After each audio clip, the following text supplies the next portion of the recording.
சீனா போன்ற நாடுகளில் புதிய வகை உருமாற்றம் அடைந்த ஒமிக்ரான் வகை தொற்று வேகமாக பரவி வரும் நிலையில் தமிழகத்தில் வெளிநாடுகளிலிருந்து வரக்கூடிய பயணிகளுக்கு நாளை முதல் 2% பேருக்கு ரேண்டம் முறையில் கொரோனா பரிசோதனை எடுப்பதற்கு மத்திய அரசு அனுமதி அளித்துள்ளது. கூடுதல் விவரங்களை செய்தியாளர் செலினா வழங்க கேட்கலாம். வணக்கம் செலினா, இது குறித்தான விவரங்களை பதிவு பண்ணுங்க.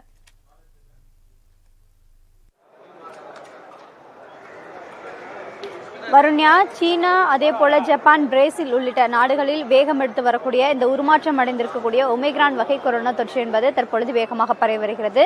இந்த நிலையில் இது குறித்து அனைத்து நாடுகளும் இந்த கொரோனா தொற்று என்பது வேகமாக பரவி வரக்கூடிய நிலையில் தேவையான நடவடிக்கை எடுப்பது தொடர்பாக நேற்று மத்திய சுகாதார குழு ஆய்வு மேற்கொள்ளப்பட்டிருந்தது. இந்த நிலையில் அந்த குழு ஆய்வு மேற்கொள்ளப்பட்ட பிறகாக இதற்காக அதாவது முன்னெச்சரிக்கை நடவடிக்கை எடுக்க வேண்டும் என்பதற்காக அனைத்து விமான நிலையங்களிலும் வெளிநாடுகளில் இருந்து வரக்கூடியவர்களுக்கு, அதாவது குறிப்பாக சீனா, ஜப்பான், பிரேசில் உள்ளிட்ட நாடுகளில் இருந்து வரக்கூடியவர்களுக்கு ரேண்டம் முறையில் கொரோனா பரிசோதனை என்பது எடுக்க வேண்டும் என்று தற்பொழுது அறிவிப்பொன்றை வெளியிட்டிருக்கிறது. இந்த நிலையில் நாளையிலிருந்து, அதாவது குறிப்பாக 24ஆம் தேதி முதல் இந்த கொரோனா பரிசோதனை என்பது அனைத்து சர்வதேச விமான நிலையங்களிலும் பரிசோதனை எடுக்க வேண்டும் என்று எச்சரிக்கை என்பது விடுக்கப்பட்டிருக்கிறது. அதாவது சென்னை பொறுத்தவரையிலும் சென்னையில் இருக்கக்கூடிய பன்னாட்டு விமான நிலையம், அதே போல தமிழகத்தில் இருக்கக்கூடிய 4 சர்வதேச விமான நிலையங்களிலும் நாளை முதல் 2% பேருக்கு ரேண்டம் முறையில் கொரோனா பரிசோதனை என்பது மேற்கொள்ளப்பட இருக்கிறது.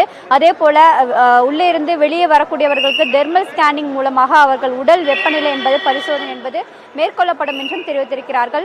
பயணிகள் விமான நிலையத்தில் பயணிக்கும் பொழுது முகக்கவசம் கட்டாயம் அணிந்திருக்க வேண்டும், தனிமனித இடைவேளை கட்டாயம் பின்பற்றி இருக்க வேண்டும் என்றும் உள்ளிட்ட வழிகாட்டு நெறிமுறைகளும் கூட விடுக்கப்பட்டிருக்கிறது. 12 வயதிற்கு உட்பட்ட குழந்தைகளுக்கு இந்த கொரோனா பரிசோதனை என்பது கட்டாயம் இல்லை என்றும், அதற்கு மேற்பட்டவர்களுக்கு கொரோனா பரிசோதனை என்பது 2% பேருக்கு ரேண்டம் முறையில் பரிசோதனை என்பது எடுக்கப்படும் என்று தெரிவித்திருக்கிறார்கள்.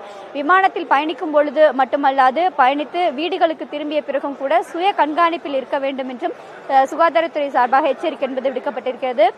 அதே போல இந்தியாவில் 3 பேருக்கு தற்போது வரையிலும் இந்த புதிய வகை உருமாற்றம் அடைந்திருக்கக்கூடிய கொரோனா தொற்று என்பது பரவி வந்திருக்கக்கூடிய நிலையில் அதற்கான முன்னெச்சரிக்கை நடவடிக்கை எடுக்க வேண்டும் என்பதற்காக அனைத்து விமான நிலையங்கள் மட்டுமல்லாது தேவைக்கேற்றவாறு மருத்துவமனைகளும் போதுமான வசதிகள் ஏற்படுத்தி தர வேண்டும் என்றும் சுகாதாரத்துறை சார்பாக எச்சரிக்கை என்பது விடுக்கப்பட்டிருக்கிறது. செலினா, விவரங்களுக்கு நன்றி.